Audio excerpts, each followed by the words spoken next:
So we welcome all of you to our monthly program. Thank you very much for coming and giving us your Saturday evening. There are so many ways you could have decided to spend a Saturday evening, that was a cold Saturday evening, right? But you decided to come here to hear Krishna Katha. So we would especially like to welcome those who are coming here for the first time. Lavina and Priyana coming for the first time. Anybody else coming for the first time? There's somebody who's coming after a very long time. I almost forgot the face of that person. So welcome back, and I hope you can continue coming, and all of you can continue coming.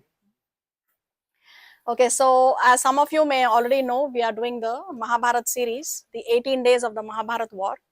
We've been seeing each day of the Mahabharat war and the events of that day and the lessons we derive from the events of that particular day. So far we have seen how many days? 3 days.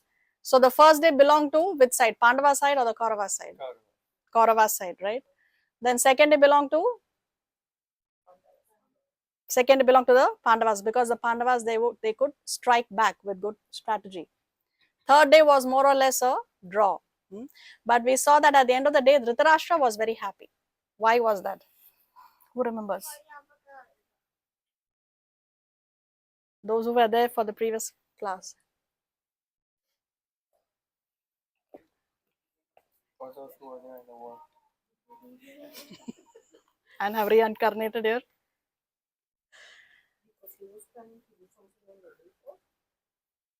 No. So who's describing the events to Dhritarashtra? Let's begin with that. Sanjaya, no? So Sanjaya has a divine vision, which was given to him by whom? So what's the relationship between Vyasadeva and Sanjaya? Yeah, so he has got the potency from his spiritual master to be able to see the events of the war live, and he is narrating it to Dhritarashtra, who was a blind king.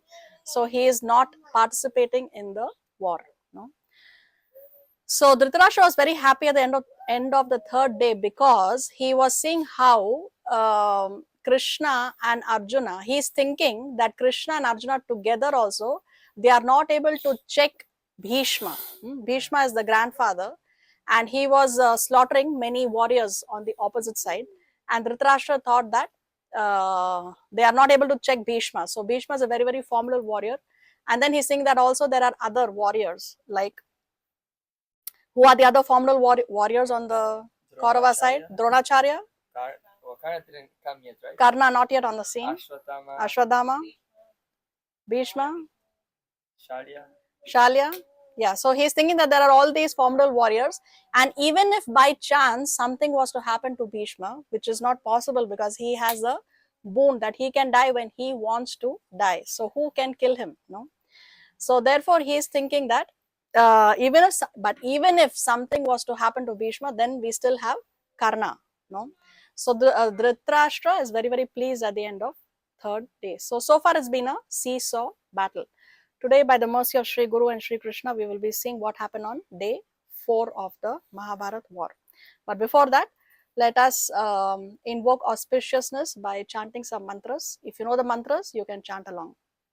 If not, you can focus on the sound vibration. Om Ajnanatimirandasya Jnananjana Shalakaya Chakshurunmilitam Yena Tasmai Shri Gurave Namaha. Nama Om Vishnu Padaya Krishna Prestaya Bhutale Srimate Bhakti Vedanta Swamin Iti Namine. Namaste Saraswate Deve Gauravani Pracharine Nirvishesha Shunyavadi Paschatya Deshatarine. हे कृष्ण करुणा सिंधु दीन बंधु जगतपते गोपेश गोपिका कांत राधा कांत नमोस्तुते तप्त कंचन गौरंगी राधे वृंदावनेश्वरी वृषभानुसुते देवी प्रणमामि हरिप्रिये वाञ्छकल्पतरुभ्यश्च कृपा सिन्धुभ्य एव च पतितानां पावनेभ्यो वैष्णवेभ्यो नमो नमः। जय श्री कृष्ण चैतन्य प्रभु नित्यानंद श्री अद्वैत गदाधर श्रीवासादि गौर भक्त वृंदा। हरे कृष्णा कृष्णा कृष्णा हरे हरे, हरे Ram Ram Ram Hare Hare. Hare Krishna, Krishna Krishna, Hare Hare, Hare Rama, Rama, Hare Hare. Hare Krishna, Krishna Krishna, Hare Hare, Hare Rama, Rama, Hare Hare. Om Namo Bhagavate Vasudevaya. Om Namo Bhagavate Vasudevaya. Om Namo Bhagavate Vasudevaya. Om Namo Bhagavate Vasudevaya. Om Namo Bhagavate Vasudevaya. Om Namo Bhagavate Vasudevaya.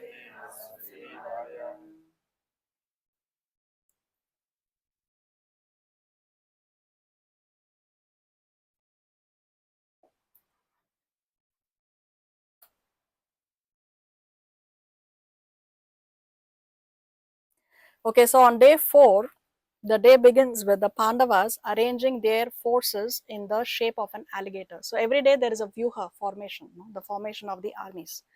So on day 4, the Pandavas, they have arranged themselves in a Vyuha shaped like an alligator, whereas the Kauravas, they have shaped their armies like a snake. So these two armies, they are coming together, and the collision of these two are sending shock waves throughout the earth, because huge armies, and it shows that how again there is going to be another day of intense combat between the two parties. So as always, Krishna encourages the Pandavas to go all out and to fight, because the Pandavas are not fighting to their full capacity. They are very virtuous, and so they are not willing to fight their relatives, their gurus, their brothers, like that. So every day Krishna encourages them to go out and fight the war. So Arjuna again, he fights with Bhishma, because again Bhishma is killing many people on the opposite side. So Arjuna checks Bhishma on that day. And Drishtadyumna and other warriors, they also slaughter many people from the opposite side. And the very important event that happened on this day was again the war that Bhima was engaged in. Now, Bhima had taken a vow during the gambling match. He had taken several vows on the gambling match. Does anybody remember what vows he took on the gambling match? Yes. One is to kill all the 100 brothers. Yes, one is to kill all the 100 Kaurava brothers. Very nice. What else? Break the legs of Duryodhan. Why? These things. Thighs. Why? Because you want to sit, that wife, he will tell wife to sit on her lap. Yeah. Draupadi. Yeah, Draupadi. Yes. So because they tried to disrobe Draupadi, and he actually exposed, Duryodhan exposed his thigh, and he said that you should come and sit here. Yeah. Hare Krishna. Okay. Then any other vow?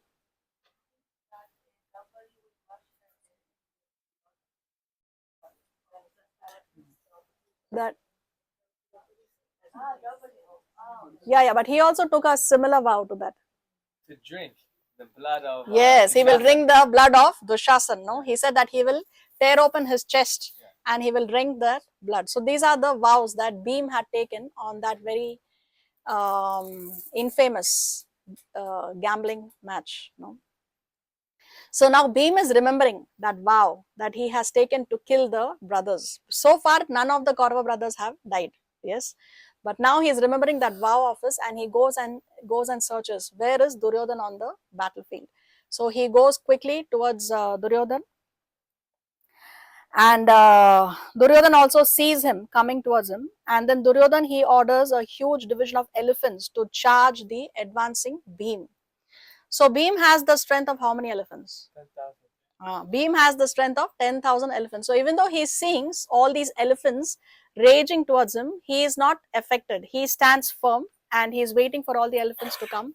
And with just one blow of the mace, he is able to knock down the elephants. They are huge elephants. Especially there was one elephant who was the leader of this entire elephant party. And this elephant was huge. And it is described that he looked like the elephant of Lord Indra. Indra rides on an elephant, right? What's the name of Indra's elephant? Airavat.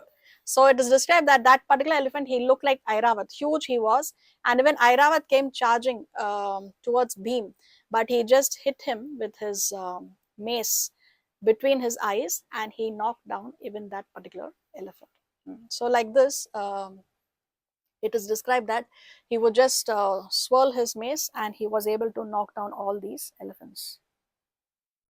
And in fact, it is described that many elephants, they were afraid when they heard Bhim shouting. They got afraid and they just left the battlefield. So behind Bhim came other warriors to support Bhim. They were Abhimanyu, the sons of Draupadi, Drishtadyumna, Nakul and Sahadev. So they also came and they also started to fire arrows and they started to behead the fighters who were on the elephants.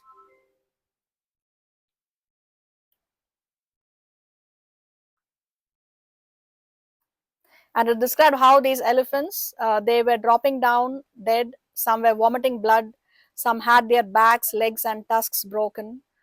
And his mace was generating a sound that resembled the roaring of the ocean. And Bhim's mace was soaked with blood and flesh. Like this, he killed hundreds of them. And Duryodhana now was very, very furious. He's very, very upset that so many of his elephant and elephant warriors, they have been killed. So he immediately orders his troops, kill Bhim. That's his instruction. That is Duryodhana's instruction to his people, just kill Bhim. And then many of the warriors, they rush towards Bhim to kill him. And then Duryodhan and his brother, there is one brother of Duryodhan who is called Nandaka, and they both start to fire arrows at Bhim.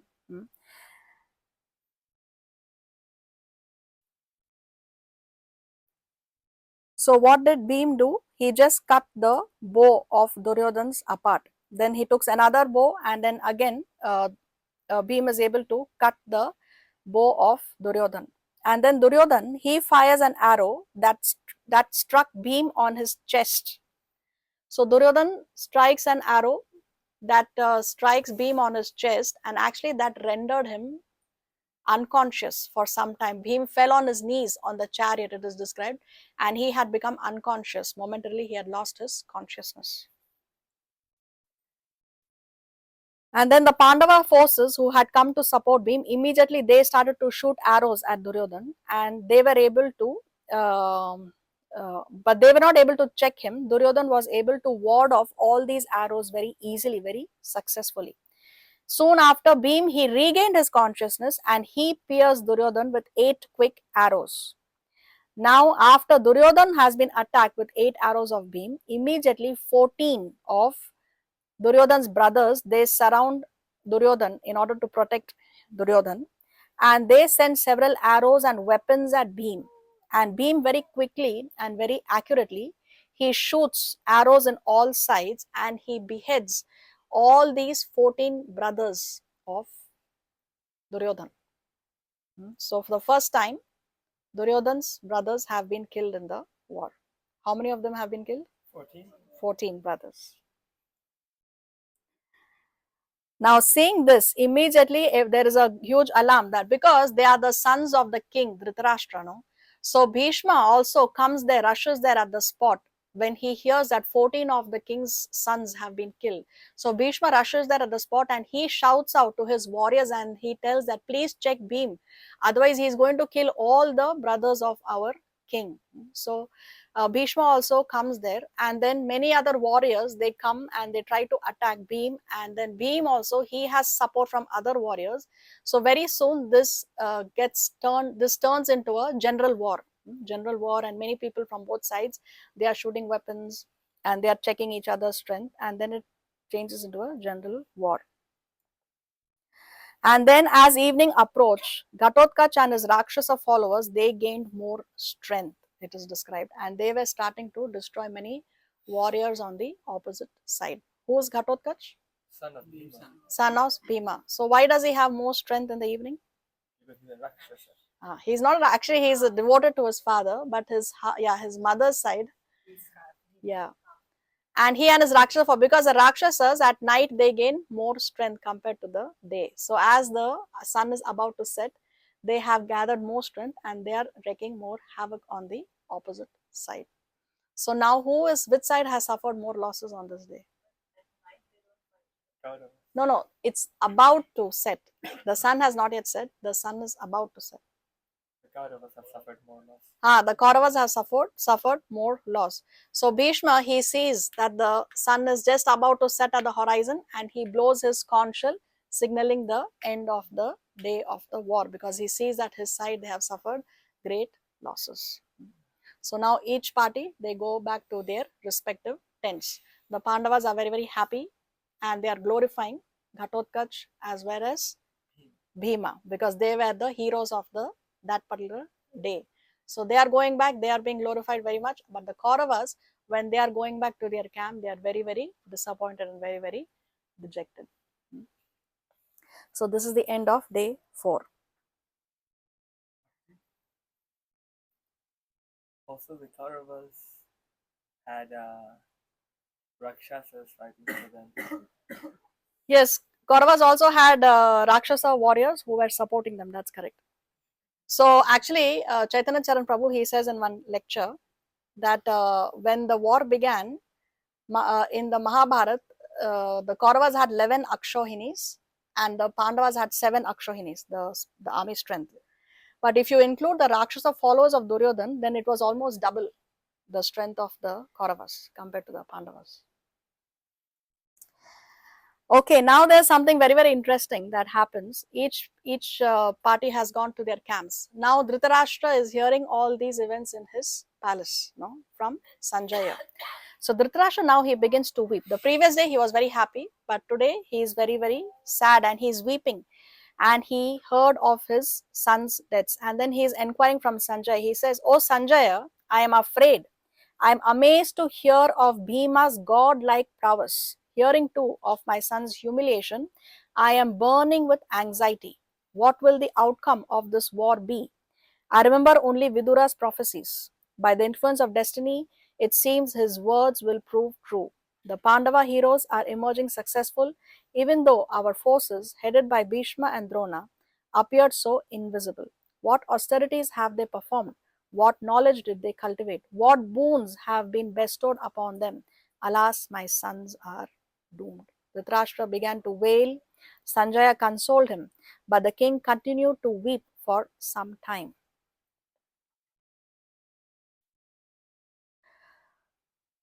Now Sanjaya, he tells his king, see Sanjaya, although he is working for Dhritarashtra, but Sanjaya is that personality who never spoke untruth to the king. He never said things that he would like to hear. It's because some servants would only tell their boss that which the boss likes to hear, no? But Sanjaya would always very clearly tell Dhritarashtra that you're hoping against hope, and definitely your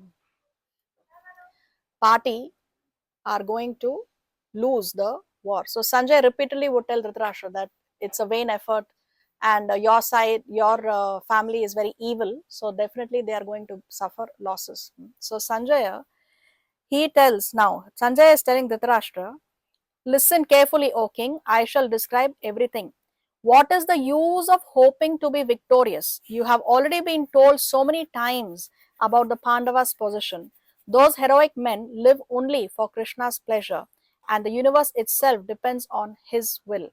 Your sons are wicked and have perpetrated numerous ills upon their sons. Now they are reaping the bitter fruits." So this is what Sanjay is telling Dhritarashtra. Now, what is happening in the Kaurava tent is very interesting, because for the first time, there is a slight hint of maybe Duryodhan going through a change of heart for the first time in the Mahabharata. So, we will see what happens in the Kaurava tent. See, Duryodhan entered his tent with a heavy heart. Tens of thousands of his troops lay dead on the battlefield, and Bhima had killed 14 of his brothers. Tears of grief and frustration ran down his face as he took his seat among his counselors. Turning to Bhishma, he spoke in a voice laden with sorrow. So, why is he talking to Bhishma? Who is Bhishma? His grandfather, Okay, and the commander in chief.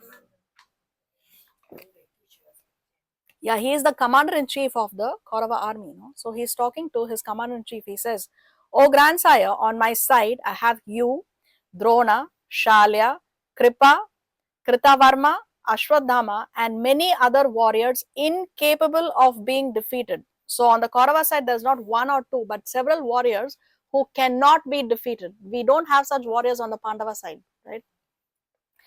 And then Duryodhana is saying, all of you are ready to lay down your lives for my sake. Our numbers are far superior to those of the Pandavas. So what we just discussed, even numerically, the Kaurava side, they had a much bigger army compared to the Pandavas. So he's saying, in such circumstances, I cannot understand how can we be suffering at their hands. How is it, O hero, that we are being overcome? What is the secret of their success? What do you think Bhishma said? What is the secret of their success?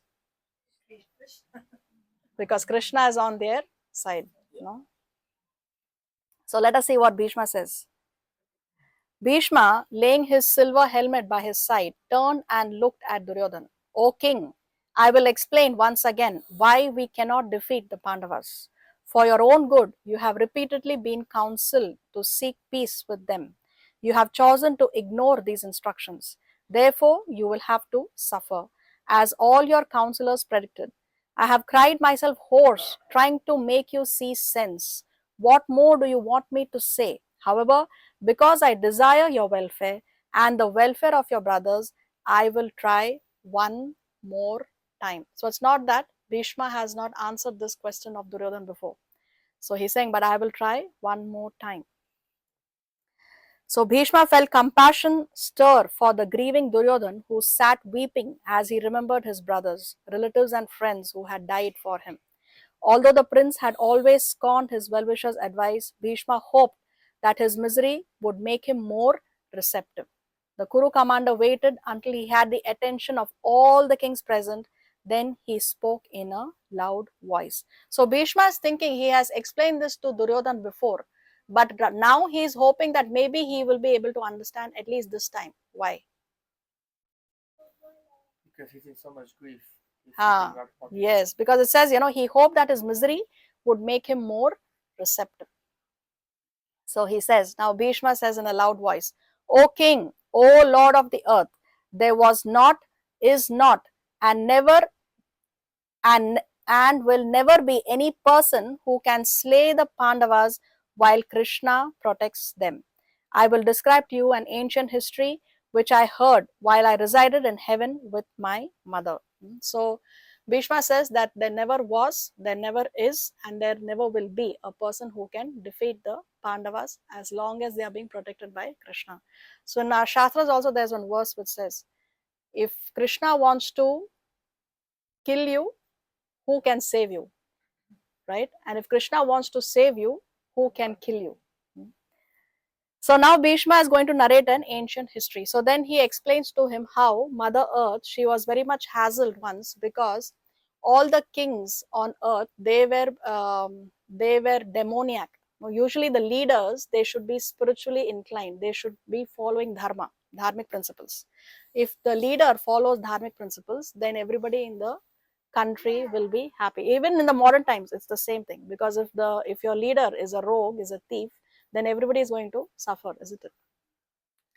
So Mother Earth, she takes the form of a cow and she approaches Lord Brahma, the creator, and she says that all these kings, they are rogues, and please protect me, please save me from all these people. So then Lord Brahma takes her to Kshirodakashayi Vishnu. Kshirodakashayi Vishnu lives on the ocean of milk, Kshir Sagar. No? So Lord Brahma takes Mother Earth to Kshirodakashayi Vishnu on the ocean of milk, and then they present the problem to him. And then Kshirodakashayi Vishnu says that I will appear on the planet and I will rid the planet of all these rogues who are posing as kings. So then Bhishma tells Duryodhan that same Lord Vishnu has appeared now as Krishna. So Krishna is not an ordinary person. Krishna is actually that Vishnu who has come to rid the earth of all these rogues, and all these politicians who are acting as leaders, but actually they are demoniac in nature. So now let's see what. And then here Bhishma also tells him that you must have heard of Nara Narayan Rishi. Anybody knows Nara Narayan Rishi? Who knows? Raise your hands. Anybody else knows Nara Narayan Rishi? First human being. What happened to Krishna book students? The first human being created. No, the first created being is Lord Brahma. But I was asking because in the Namu says that it says the translation is first human. Okay, I don't know. I have to see the verse. Yeah, actually, Nara and Rishi, they were twin sages who did a lot of tapasya in Badrikashram, and they only came as Krishna and Arjuna. No, Nar came as Arjuna and Narayan came as Krishna. So Bhishma is telling them that this Krishna is none other than also Narayan from the Nara and Rishis, who are very, very powerful, very, very potent. So Bhishma says actually Krishna is not an ordinary person, and therefore there is no hope of victory for you because Krishna is on their side.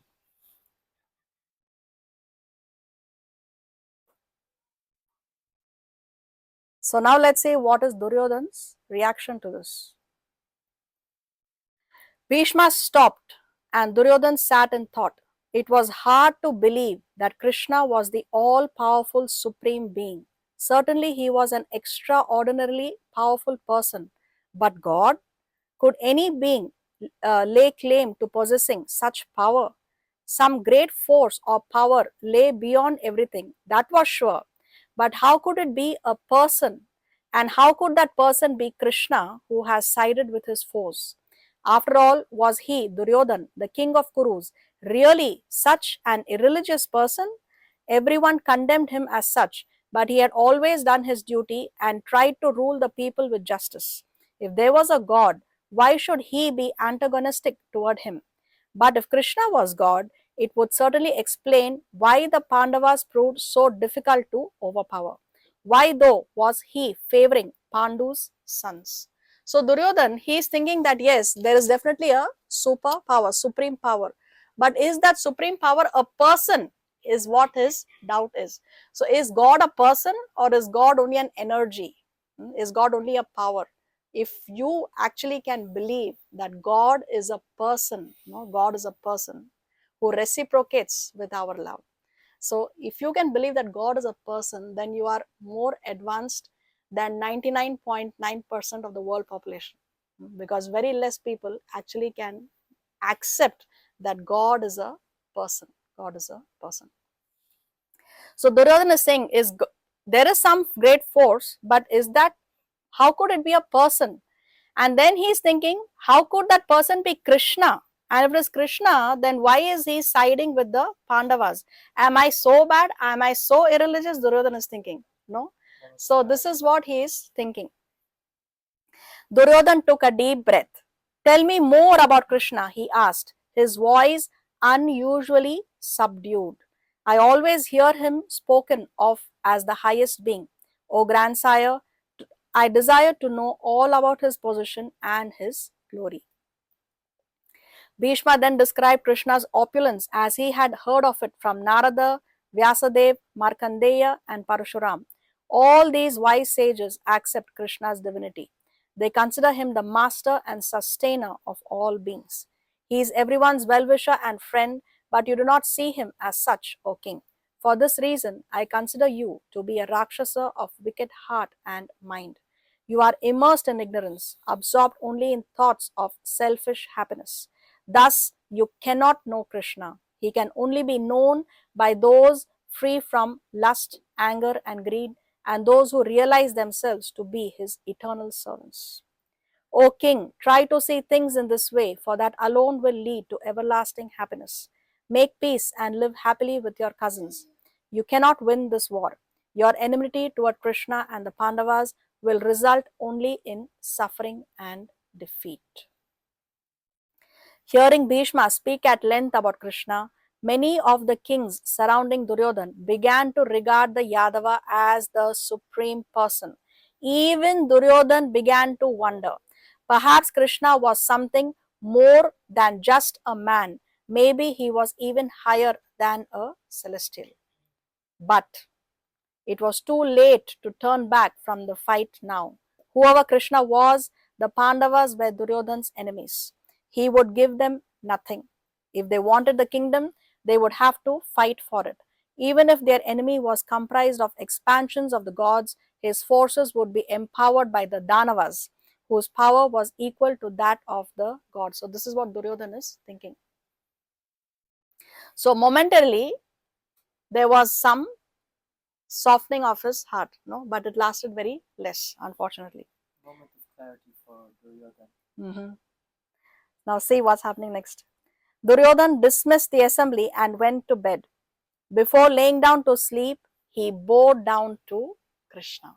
So yeah. So Duryodhana is in his tent, right? Enemy tent. So he knows the enemy camp is on the opposite side. He knows where Krishna is. So because he heard from Bhishma that Krishna is the supreme personality of Godhead, he bowed down to Krishna. But if he goes on to Krishna, I mean, Krishna would have, of course we know that didn't happen, but Krishna would have to forgive everything. Yeah, but it was not a complete surrender. He bowed down to Krishna, but it is not complete surrender. Complete surrender means when you come to the level of Sharanagati, then only, yes, everything, the slate can be wiped clean. But this was not in Duryodhana's case. Okay, I'll read that line again. I believe that karma is the major role. Like even if we go in the scenario of God, like maybe he can reduce that, but you have to pay for your karma. Okay, I'll read this line, then we'll come to that. Duryodhana dismissed the assembly and went to bed. Before laying down to sleep, he bowed down to Krishna.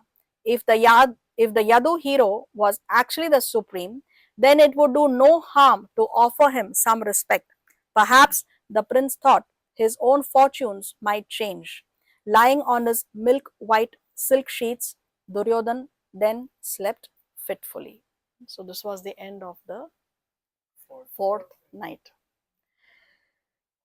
So coming to your thing, so Krishna in the Bhagavad Gita, last chapter, there is one verse which is considered to be the conclusion of the Bhagavad Gita, where Krishna says, Sarva dharmam parityaja, mam ekam sharanam raja, aham tvam sarva papebhyo mokshashyami masochaha. So what Krishna is saying, Sarva dharmam parityaja, abandon all varieties of religion, mam ekam sharanam raja, simply surrender unto me.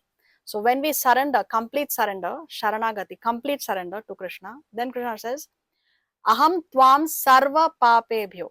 I take away all your sinful reactions. So now there is no karma, right? He says sarva papebhyo, everything, the slate is completely wiped clean, Krishna says.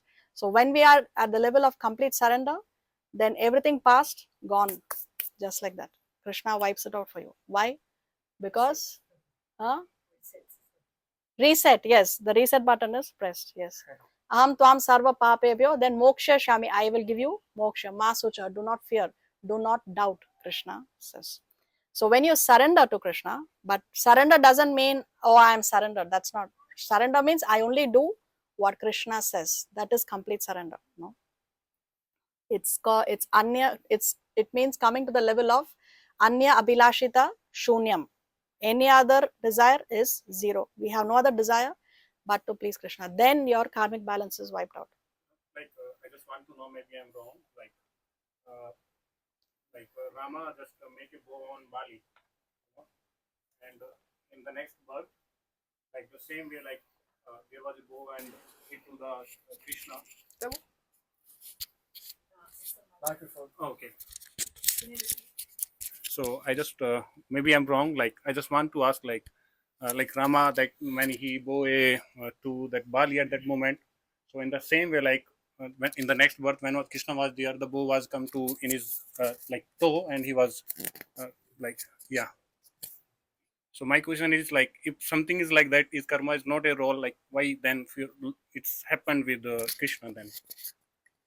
If even if the god is not can come out from the karma, like then how we can make that statement? Okay, so we have to understand that God means that person, he is the topmost person. Yeah. So no curse, no karma, he is completely free from the law of karma. It does not apply to Krishna. It's like if you have a whatever he says, that is Shastra. Yeah. Whatever Krishna says is Shastra. It is he who defines the law of karma. So the law of karma does not apply to God. They are free from karma.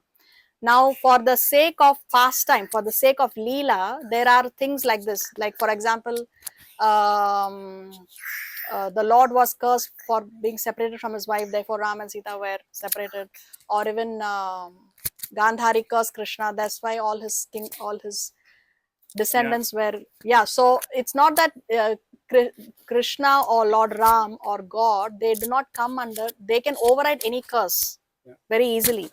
But for the sake of respecting the curse sometimes, and also sometimes for the sake of Leela, then they accept the curse and they play along with the curse. But it doesn't mean that they have to come under the law of karma, or they have to accept the curse. They accept it because they want to do it. That's not happens with us conditioned souls. We are under the law of karma. We have to pay what we have done in the past, unless we are at the level of Sharanagati again. Fully surrendered, yes. What was the curse of Nala? Gandhari cursed Krishna that because you have been the cause of all my sons' killing, even your descendants will not remain on the planet. They will also die. So that's why they lived together. Yeah, they all left. Krishna, before he departed, all his descendants departed. But Krishna wanted them to depart before him. Because Kali Yuga was not Yes, Kali Yuga was about to start, correct. Yes. Even if someone is very powerful, like Ravana, it says also in that he changed the law of karma. Those who were doing good will get bad reaction, and those who are doing bad will get a good reaction. Yeah, because he had even tied down Yamaraj, he had tied down all the planetary systems. They were all, yes, even Ravan was able to control that. So why not God? Cierto? This is what you're trying to say. But my point is like he can control it temporarily, but at the end he have to pay it. No. Not like as he said that he tried to control it, because we have seen like Ravana and so many others like demons who control partially. But Yes. You can't control the karma Demons, yes. completely. Yes, demons, yes. So it's not like that. For some certain period you can control the karma, but eventually like the way that Ravana did with Sita and all this, then ultimately he has to pay The for demons, for the demons temporary, but for God it is not temporary. God is complete. God means that personality who's Swarat. He's completely independent. Like, but the thing is, like, can we find some example for that? Like, when we can see like someone did bad and then he will completely go to the God and he changed his life. Some example for it. Somebody who did very much bad, they went to And God then he and became changed their sannyasi lives. and then he get out from it. There are many such histories in Srimad Bhagavatam. There are several such histories. One history I'll quickly tell you. There were two drunkards. They were called Jagai and Madai. It is written that there was no sin that they had not committed. Any possible sin that can exist in the sin book, they committed that sin. Okay, but it so happened that they come across Lord Nityananda. Lord Nityananda is Balaram. So Krishna and Balaram in Dwapar Yuga, they came as Chaitanya Mahaprabhu and Lord Nityananda in Kali Yuga. So it so happened that Lord Nityananda saw them, and Lord Nityananda was with Haridas Thakur, and they encouraged them to chant the holy name. Because Chaitanya Mahaprabhu gave them the instruction, whoever you see, you tell them to chant the holy name. So they saw that, oh, these are two drunkards and they are so fallen, and so we want to make them also devotees. So they were so drunk, they were doing all kinds of nonsense. So they struck Lord Nityananda. Madai he broke an earthen pot and he struck Lord Nityananda on his head. And Lord Nityananda started to bleed. As soon as Chaitanya Mahaprabhu heard this, he came rushing there and he was about to kill Madai. But Lord Nityananda, he fell at the feet of Chaitanya Mahaprabhu and he said, please don't kill him. Right? So then Madai surrendered to Chaitanya Mahaprabhu, and Jagai also surrendered to Chaitanya Mahaprabhu. They surrendered and then they became stalwart Vaishnavas. Does that answer your question? Partially. So what is the doubt you have? Like, it says because he already like, I believe that because he was a kind person, like who hit, then he forgive it. So it's not just because of that. Like normally if someone come to us and do some mistake and apologize, then we will forgive it. So So it's not like Yeah, we but they just, were released from overrule their the karma. sins. See, the point is they were released from their past karma. Like Jagai and Madai, because they surrendered to Nityananda and because they surrendered to Chaitanya Mahaprabhu, whatever sin they had, everything was wiped out. Okay, I'll tell you what happened after the story continues. So when they became stalwart Vaishnavas, in the in the abode of Yamaraj,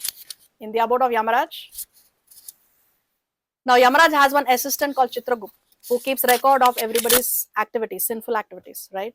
So what happened there was Chitragupt,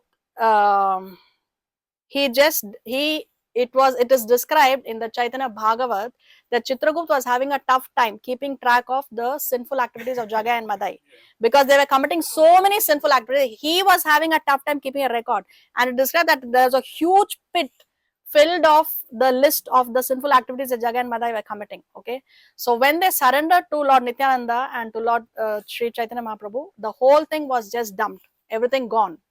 And then Yamaraj, he comes and he sees what has happened, so much of sinful activity, everything just gone like that. And when he saw the extent of the mercy of Chaitanya Mahaprabhu, he actually fainted. Yamaraj fainted, seeing how by the mercy of Chaitanya Mahaprabhu, all these sinful activities, everything was written off of Jagai and Madai. And then all the devatas, all the demigods, they come there to the abode of Yamaraj and they do a kirtan.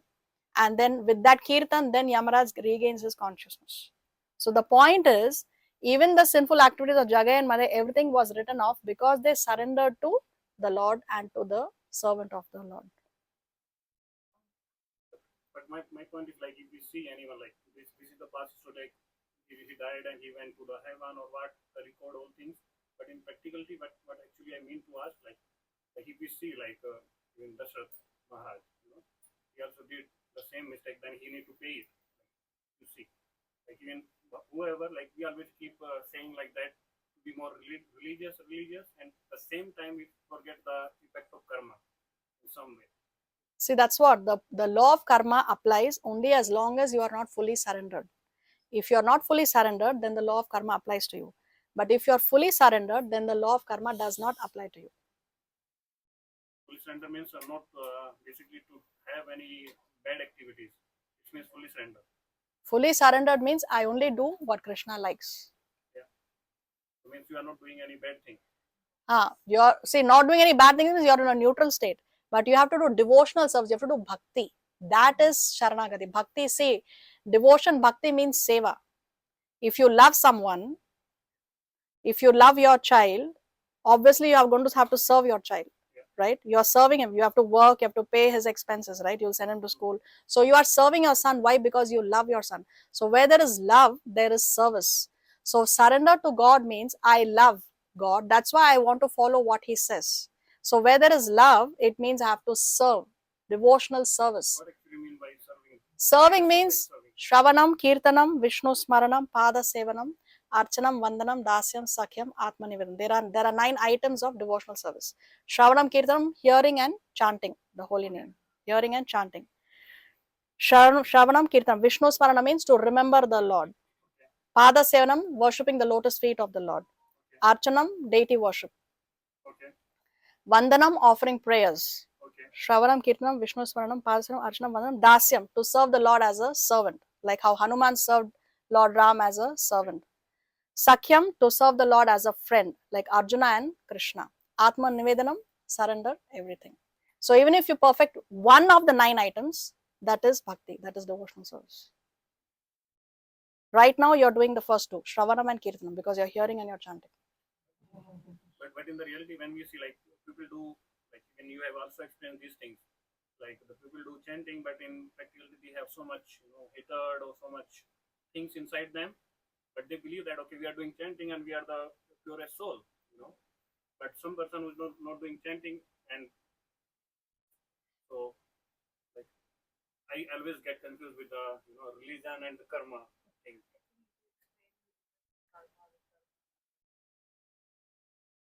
See, people who are chanting and they think that they are pure, that's okay, because at least they are chanting. The more they chant, the more their heart is getting purified, right? Anybody who starts chanting immediately, he cannot become a pure soul. It is a lifetime of practice. Bhakti is not a retirement plan. Bhakti is not an extracurricular activity. Bhakti is a lifetime of service. Okay. So if somebody is chanting and he thinks he's a pure soul, it's okay. But at least he's chanting. So as he chants, his heart will be purified. And the day will come when the heart will be completely pure. Something is always better than nothing. Some chanting is always better than no chanting. I totally agree with you. But my point, like the same time, like when we talk about our religious things, sometimes we will miss that. Okay, do chanting and make your karma good also. Yes, why That's my not? point.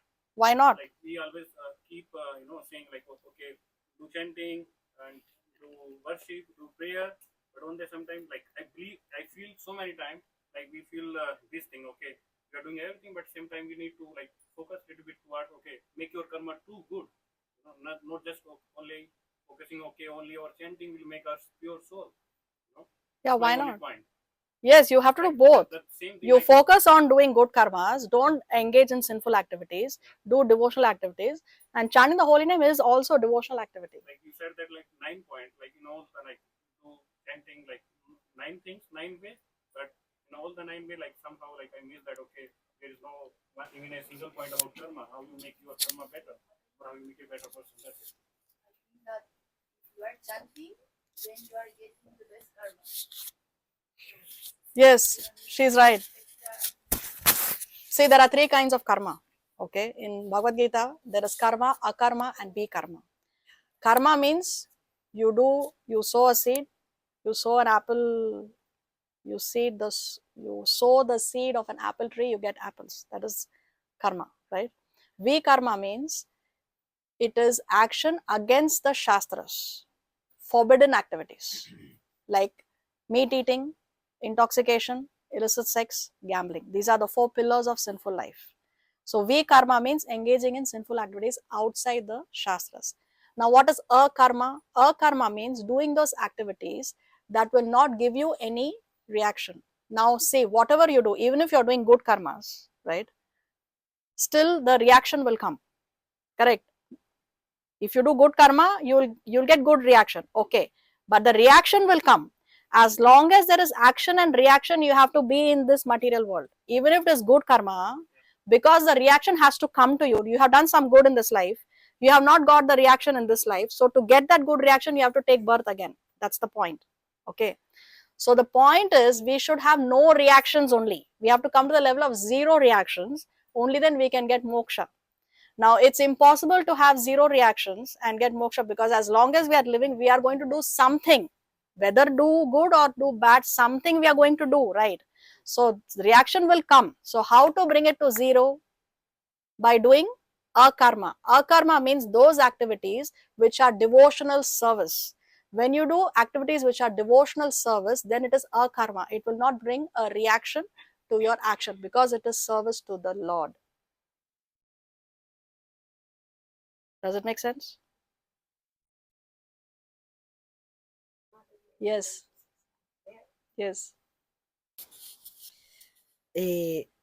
Retaking what you have just said about Jagai and Madai, just 2 little things I wanted to say. First one is that Jagai and Madai, they did lots of bad activities, but the point is that they were really like they felt bad about it. It's not that I did it and that's it. Even after they were forgiven by Sri Chaitanya Mahaprabhu, they were feeling so bad that they asked Nityananda Prabhu what could they do, because they were feeling bad, even if everybody has already forgiven them. And the instruction was to do a ghat for the devotees. So it means that they really had like a pure feeling in their heart, feeling bad because of what they have done.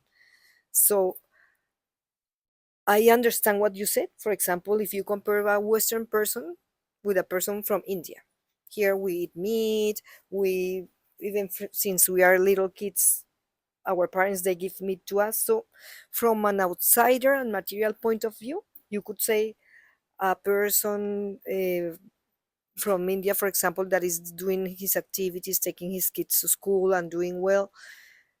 The thing is that first of all, it's not that good to compare because everybody has it's karma and it's for a reason. Second, the fact of comparing is already the ego of the person talking, because a person in a good consciousness doesn't need to compare him or herself with anybody, because everybody has its own karma, and we are, all of us, we are paying. The third thing is that the person who is in a higher level should be thinking about in which way can I help somebody who is in a lower level, because the fact of comparing, you're already doing the karma of judging others, because in order to judge somebody else you need to be higher, in order to point out that you have this mistake, you chant but you're not pure, because who are we to judge who is pure or not? So that would be the very first thing, that a good position is shown when you're not judging other people or comparing to other people, because there are always people below you and above you, and that's low. And the second thing I wanted to say is that maybe it's too long, so I'm going to leave it like that. Una consulta, no sé si la puedes aclarar. ¿Qué pasa con, perdón, con o sea, si bien llegamos a un punto en donde hacemos actividades akármicas, ¿qué pasa con ese karma que hicimos hasta ese momento, suponiendo que todas las actividades que hagamos de ese momento en adelante son akármicas? Lo que pasa que cuando uno toma iniciación con un maestro espiritual, al momento de iniciación, Krishna acepta al candidato de iniciación igual que él. Shastra dice eso. Krishna acepta el candidato que se va a iniciarse igual que Krishna. Entonces, cuando uno toma iniciación, todo lo que uno hizo anteriormente está todo borrado, listo. Y por eso nosotros tomamos el voto, no más comer carne, pescado, huevo, no más sexo ilícito, no más juego de azar, y ¿cuál es el otro? Y no intoxicarse. Entonces, ¿qué significa? Que ahora no más vamos a hacer actividades pecaminosas y vamos a cantar 16 rondas. Esa 16 rondas es ¿para qué? ¿Para qué? Para lo que vamos a hacer, sabiendo o no sabiendo. Por ejemplo, uno cuando camina en la calle y pisa un insecto, uno sí tiene que tomar el karma, no se puede escapar ese karma. Entonces, las cosas pecaminosas que uno hace sin saber, esto se puede contrarrestar cantando el japa. Pero uno no puede hacer la cosa pecaminosa sabiendo y pensando que, pero estoy cantando, porque esta es una ofensa, ¿no? Por eso uno promete al maestro espiritual, no más pecado. Y voy a cantar mínimo de 16 rondas. Entonces, la cosa que hacemos sin saber se puede contrarrestar. Exactamente. Okay. O sea, es la forma de poder dejar en cero el saldo del karma.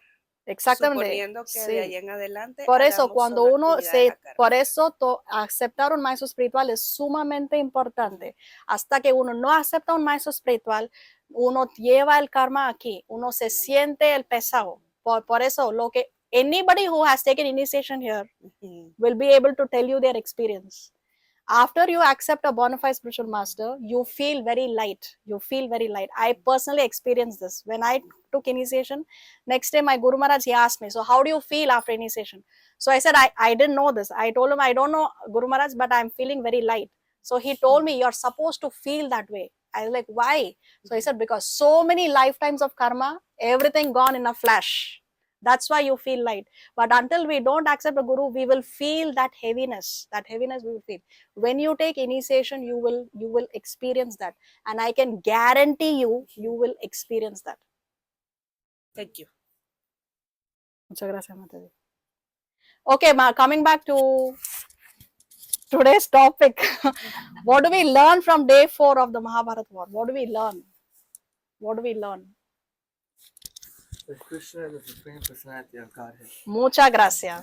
Un 7. What else?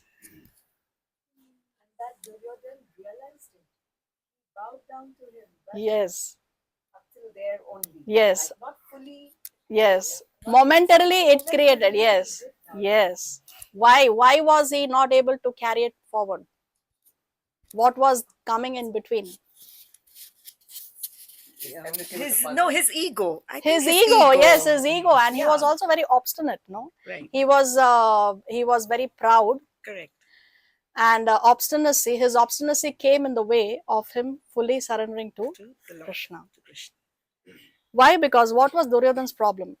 Duryodhana's problem was that he was blinded by his mind. So sometimes we think, our mind, there are things that go on in our mind, and we begin to think that that is true. Yes. Right. And say now, for example, if I'm in anxiety, right? I'm in anxiety and I'm searching for something in great anxiety, and that item is right in front of my eyes, but I don't see it because in my mind I'm anxious about something else, right? And then somebody says, but it's right here. How can you miss it? Yes or no? Yes. Has it happened to you? Yes. Why? Because my mind is absorbed in other thoughts. So we think we are seeing through our mind. And Duryodhan, he actually saw many things with his own eyes, but he was, because of his obstinacy and because of his pride, Right. he was seeing with his mind. Now, examples, so many examples are there. First of all, when Krishna went as a peace messenger to Hastinapur, right? What happened at that time? Yeah, Krishna showed Duryodhan and everybody who was present there his universal form. Duryodhan also saw that universal form, and even then he continued to think that Krishna is an ordinary person. Is it not? So Duryodhan saw, but he's seeing with his mind, because in his mind he wants to defeat the Pandavas. And what did he say? I will not give even that much land that can be measured with the point of a needle. Just imagine. Okay, what else did he see? And he did not see. Yes. I was realizing that people can see with that pastime that we can see Krishna only with the eyes of the soul, because he was looking with his materialized Krishna all the time, every day, and he never realized that Krishna was the Supreme Personality of Godhead. So that's a good argument when we are talking to materialistic people or atheist people, because people they are telling every time, if Krishna is God, show me your Krishna. But are you expecting to see Krishna with your contaminated eyes, with all those layers of material contamination? You're never going to get to see Krishna like this. This reminds me of one incident I heard in another class.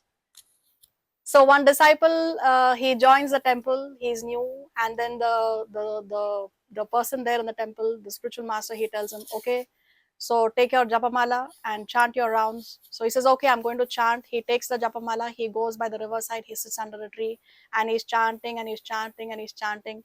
And for 6 months, he's chanting. After 6 months, he tells the guru, "6 months I've been chanting. Krishna has not yet appeared." He tells the spiritual master. And then he tells the spiritual master that, okay, Krishna didn't appear, but at least some reward I should get. At least some apsara should have come from the heavenly planets. No? So he's telling the spiritual master like that. So then the guru says that, okay, you come with me. So he takes the disciple. He's not yet his disciple, but he takes that man and he tells him, let's go to the river. So the guru enters the waters to have a bath, and the disciple also enters behind him. So then he holds the neck of that disciple. The guru holds the neck of the disciple and he puts him under the water. And this guy is struggling. So he's saying, what do you want? What do you want? He said, I want air. I want air. So he lets him out. And then again he puts him inside. And again he's struggling. He said, you want the apsaras? He said, no. I just want the air. So then the guru tells him, when you want Krishna like this, the only thing that you want, no, because you wanted only air when you were on the water, you didn't want anything else.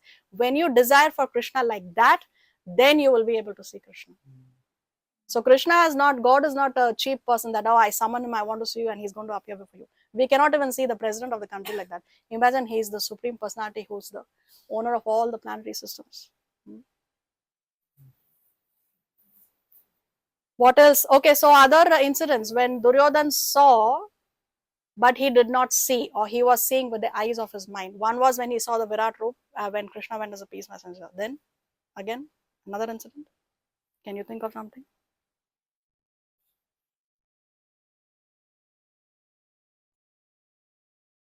I don't know if we can say the example like when he went to Krishna for the help, and Krishna offered that one is on one side is my Narayana Sena and other side is myself, and he chose the army rather than this one, rather than Krishna. Right.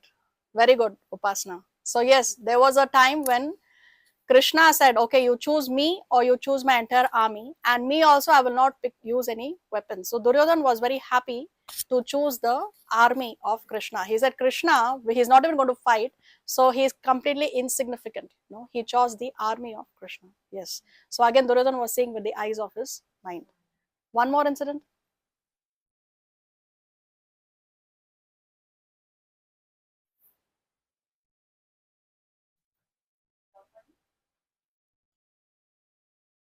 But Krishna was invisible at that time. He saw that there's a divine force protecting them, but he didn't see Krishna at that time. Yes.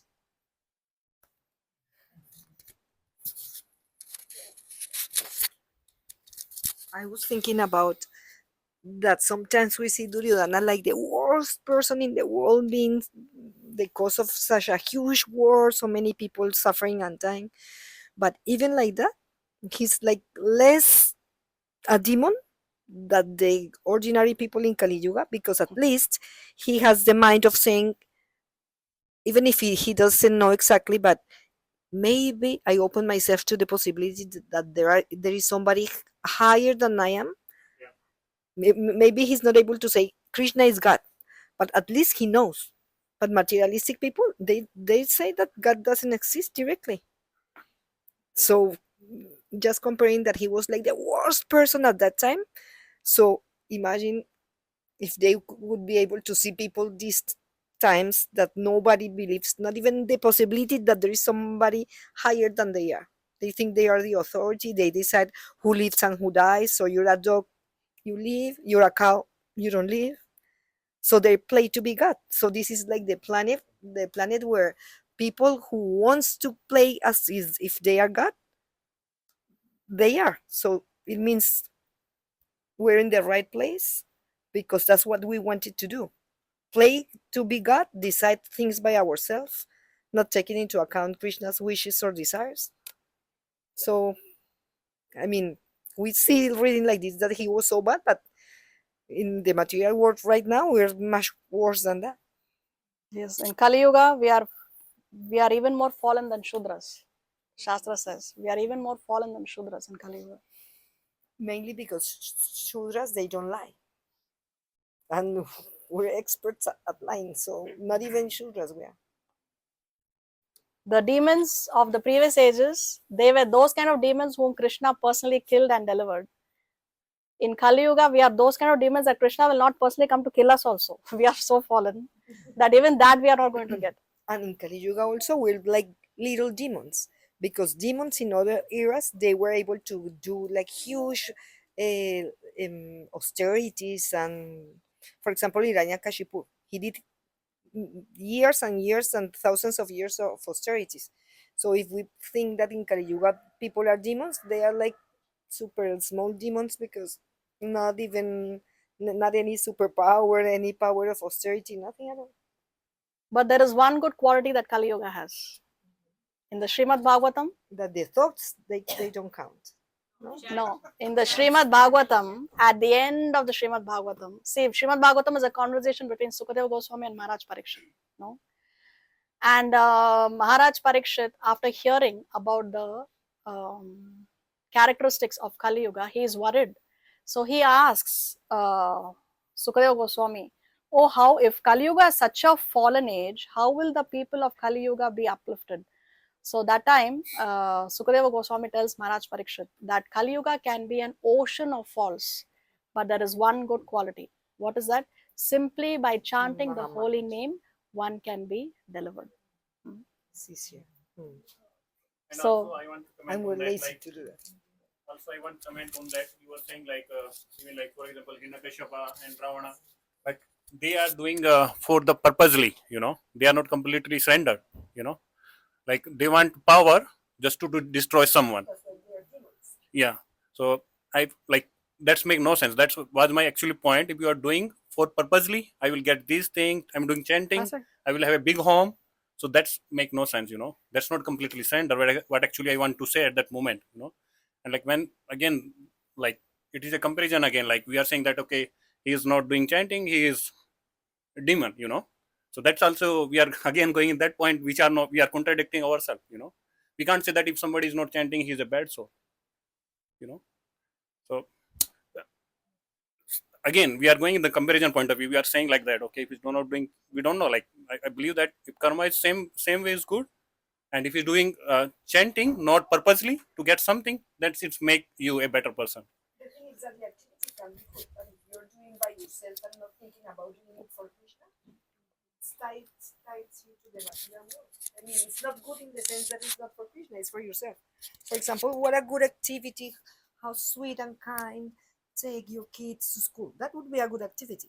But if you're doing it for yourself and not for Krishna, it's not an activity that is like so wonderful. It's just an activity that is going to tie you to the material world to come again and take a material body to receive the reactions of that good karma. But you still have to reincarnate, have a material body, and receive a good treatment from others.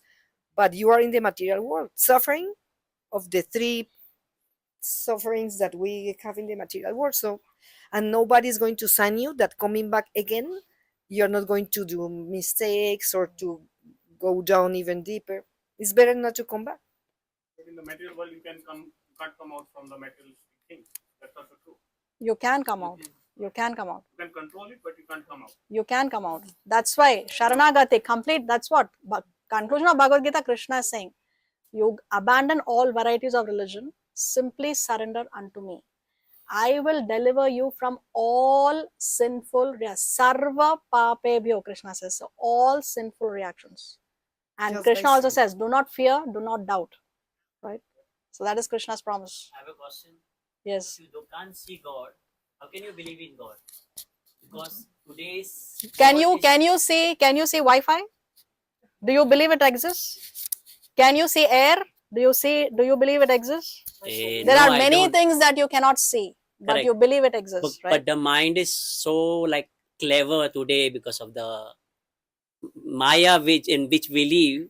It's very difficult to overcome from that jal of that Maya to accept and tell that mind, yes, God do exist and He's the supreme power, and yes, with the help of chanting, we can like continue move ahead because the mind plays a lot of tricks. That's why Srila Bhaktisiddhanta Saraswati Thakur said, every day in the morning when you get up, you beat your mind with shoes 100 times.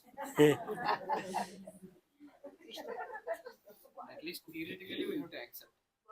That's the beginning. At least theoretically you accept. Srila Prabhupada explains that. To begin, at least theoretically you accept. Then you just follow the instructions of Guru. With time, the heart, your mind will be purified. As I said, Bhakti is not a crash course. Oh, I started today, I want to say, no, it's a lifetime of preparation. It's a lifetime of preparation. Some people think it's only for old age. No, it's not a retirement plan. Again, it's a lifetime of preparation. Just have faith in Guru. Follow the instructions of the spiritual master. Only one last Definitely you will see the results. question. Only one last question. Like when we say about chanting, like for example, in our religion, being as a Hindus, we have a different gods.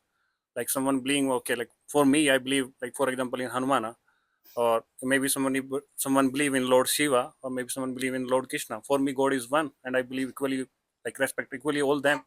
But like if I go that way to find the God, that also the right thing, or only we need to say, okay, if I do only chanting and only going to the sanat of only Krishna, then only will I get the purest soul. Just Okay. over this, your comment. Okay. So, yes, there are many gods, but one country can have only one president. There are many ministers. There is a president, there is a vice president, then there is a labor minister, there is a health minister. So, there are many ministers, right? So, God, one supreme personality, and there are other demigods. We say that there are 33 crore demigods. For every activity of ours, there is a devata. Even to blink your eyelids, there is one devata in charge for the blinking of your eyelids, right? So we have to understand that we cannot put the demigods and the supreme God under one one category. You cannot put the labor minister or the finance minister equal to the president of the country. Of course, it's a very elevated position. It's not a joke to be the finance minister of the country, but still the president is the president, the finance minister is the finance minister. So you have to understand, what do we mean by God? God is that personality who has all six. The definition, what is the definition of God? Definition of God is that personality who has all six opulences in full extent. So what are the six opulences? Wealth, fame, beauty, intelligence, renunciation, ¿cuál me quedó? And strength, knowledge. Okay, so wealth, strength, beauty, knowledge, renunciation, intelligence, right? So God is that personality who has all six qualities to an unlimited degree. Yeah. That is God. Now you said you like Hanuman. Like Now- Lord Shiva. No, first you talk about Hanuman, right? Yeah, You yeah, okay. first name you mentioned was Hanuman. Yeah. Yeah. So Hanuman is a devotee of. Shri Ram. Will Hanuman be happy if you worship Hanuman higher than Ram? You tell me. Will Hanuman be pleased? You just say yes or no. Will Hanuman be pleased if you worship Hanuman, give him a status even higher than that of Lord Ram? Yes or no, but just say yes or no. But I believe yes. Yeah, Yes. exactly. So even the Devatas, the demigods, they are devotees of the Supreme Personality of Godhead. They are also wanting you to surrender to Lord. So if you are a sincere devotee of a Devata, there is no problem with that. You are a sincere, if you are really sincere devotee of a Devata, that Devata will guide you towards the Supreme Personality of Godhead. I agree with you, but there are so many incidents where when Rama bow down in front of Shiva, and Shiva equally happy when you say the name of Rama. You know, they don't differentiate, like as we human being differentiate. Okay, like if I'm chanting Shiva, then Rama will be more happy. If I chanting like for example Rama, I understand, like I Shiva will be understand. more happy. I understand, because for But they God, don't have I this understand. You see, the relationship between God and his devotees is that of love. It's like a father and son relationship. Now, if somebody worships your son, are you going to get angry? No. No, you will be happy because he is glorifying your son. Yes. For me, So- that not be the purpose. Like if somebody is glorifying my kid or like someone, but for me, like if he's going to a right way, so if he's getting his mental peace and he's becoming a better person, if he's not glorifying. No, my the kid or point someone, is, if somebody is glorifying your son, you will feel happy or you will not feel happy. But I can't relate with this thing. Like which you are actually. That's a different. Example she's giving, like so that It's only natural. So when the devotees of the Lord are glorified, the Lord feels happy. It's not like a competition. It's Yeah. not a competition. There's no envy, Yeah. right? It's a very loving father and child relationship. So if you glorify the devotees of the Lord will be happy. There is no problem with that. There is no problem with that. And if you are sincerely a devotee of a demigod, that demigod will guide you to Krishna or Ram or the Vishnu Tattvas. Jagannath is there, Varahadev is there, Vamanadev is there, Narasimhadev is there. They are all Vishnu Tattvas. And like how we can like, which are the main god like which we can like one is Krishna, Vishnu, and which are other which are we can say that in Okay, the so- same category. okay. Just want to ask. Okay, so the Srimad Bhagavatam and the Bhagavad Gita, both of them conclude that Krishna is the Supreme Personality of Godhead. Okay, Krishna is not an avatar, he is an avatari from whom all the expansions have come. Now, Krishna's first expansion is Balaram. Okay, now from Balaram comes the 4 quadruple expansions. They are called as the Chatuvyuha expansions. They are Aniruddha, Vasudev, Pradyumna, and Sankarshana. Okay, so there are 4 quadruple expansions. Then from the 4 quadruple expansion comes Narayan. From Narayan comes the 2nd quadruple expansion. 2nd Pradyumna, 2nd Aniruddha, 2nd Pradyumna, and 2nd Sankarshana. Alright, from these 2nd quadruple expansion comes now Mahavishnu. From Mahavishnu comes Garbhodakashayi Vishnu. From Garbhodakashayi Vishnu comes Shirodakashayi Vishnu. Shirodakashayi Vishnu is the one who lives in the ocean of milk, Kshir Sagar. Alright, so these are the 3 Vishnus. Now Brahma is created living entity. Brahma is a post. We have to understand that the demigods, they are a post. when Brahma lives for 100 of his years, that is 311 trillion and 40 billion years of our calculation. Okay, but the point is, when his 100 years end, then somebody else who's qualified becomes Brahma. Brahma is not a person, Brahma is a post. Anybody here who's qualified can become Brahma. You can also become Brahma if you qualify yourself. What is the qualification to become Brahma? You have to live 100 lifetimes perfectly following the Varnashram system. Then you can become Brahma. So Brahma and the demigods, they are all a post. A post. And Shiva? Shiva is between the material and spiritual world. So Brahma, he is within the universe. The universe has, our universe has 14 planetary systems. So Brahma is the topmost person within the universe. Lord Shiva is between the material and the spiritual worlds. Okay, he is between the, in the spiritual world, there is Goloka, there is Vaikuntha planets. In Goloka, Krishna is residing eternally as a 16-year-old boy, and Srimati Radharani eternally resides as a 14-year-old girl. In the Vaikuntha planets is the Vishnu form, Narayan form, 400 form, which is more formal, right? That's how the Lord is residing in the Vaikuntha planet, which is the petals of the lotus. So this is the spiritual world, and material world is the universe with the 14 planet systems, where Brahma is the topmost planet. Lord Shiva is in between the material and the spiritual worlds. So he's in the category B category. Like Supreme Lord. He is in his own tattva. Vishnu tattva, then Brahma and the others are called Jiva tattva, conditioned souls going through birth, death, disease and old age. Shiva is in his own tattva. Shiva tattva. Like he's parallelly equal powerful. He is almost God, but he is not God, because he comes in touch with material nature. What is Lord Shiva's service? Lord Shiva's services at the time of creation, if you read creation in Bhagavatam, so Mahavishnu, he is breathing, right? And he is creating universes by his breathing. Every time he breathes out, an entire universe is generated from every pore of his skin. So Mahavishnu is huge. He has a huge body. He has millions of pores on his skin. Millions of universes are generated when he breathes out. All right. Now within each universe enters Garbhodakashai Vishnu, and each universe has its own Garbhodakashai Vishnu. All right. What am I saying? What am I answering? Shiva Tattva. Okay, thank you. So when the universes are created, right, now the jivas have to be injected into the material nature, right? So what Shiva does, so Mahavishnu, he is glancing at material nature, all right? He is glancing at material nature. That glance of Mahavishnu takes the form of Shambhu. Who is Shambhu? Yeah, but the name is Shambhu, okay? That's a name mentioned in the Shastra. So then the glance of Mahavishnu takes the form of Shambhu, and then Shambhu unites with material nature, which is Durga. And then all the living entities enter the womb of Durga Devi, and from the womb of Durga Devi, we are appearing here in this material world. This is the reason why Shiva and Parvati, or Shiva and Durga, they are considered to be the mother and father of the universe. This is the reason. Okay, so because Lord Shiva is coming in touch with material nature, right? He is uniting with Durga Devi. Therefore, he is almost God, but he is not Vishnu Tattva, because Vishnu Tattva, they never come in touch with material nature. This is the real position. I know.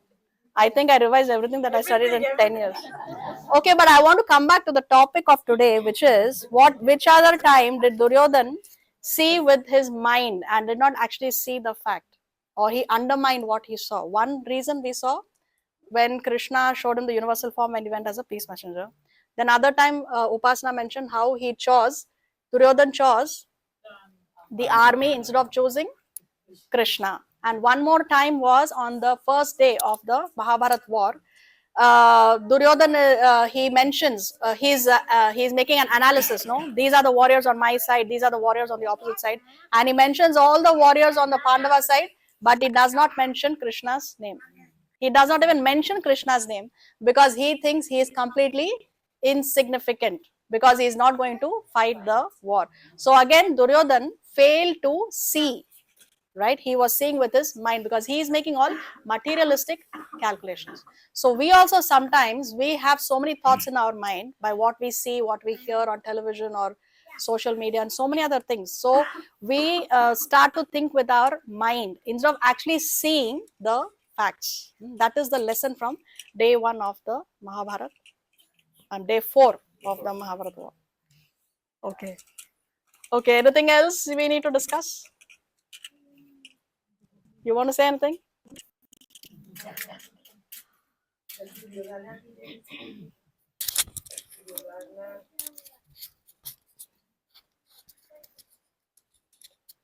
Duryodhana didn't ask like the permission of his elders, not to Krishna, not to anybody.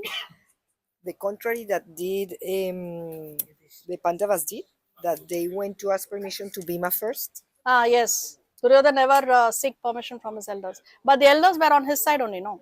Yes, but Krishna They were was not on the opposite higher side. level He, than no, he Krishna was not for him and, yes, he doesn't but he seek doesn't permission. see it. Okay, okay. See, he's in he.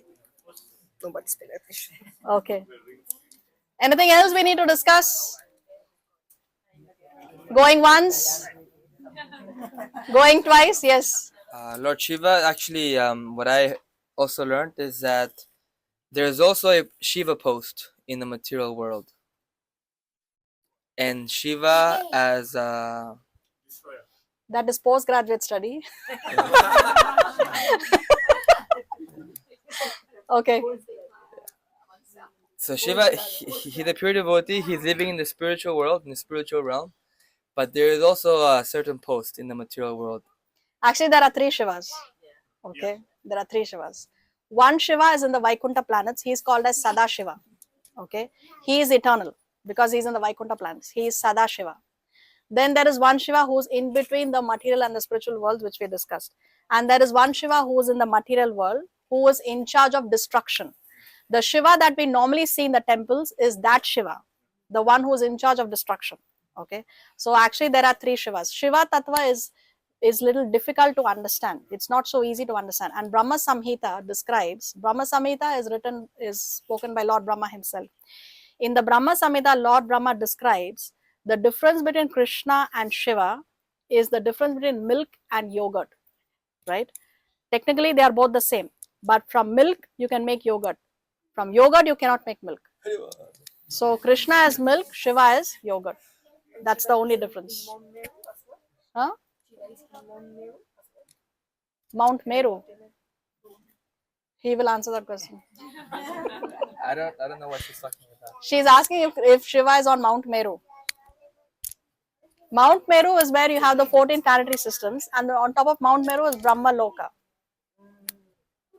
He's the topmost planet. The Shiva we read in the Srimad Bhagavatam that had the pastime with Daksha.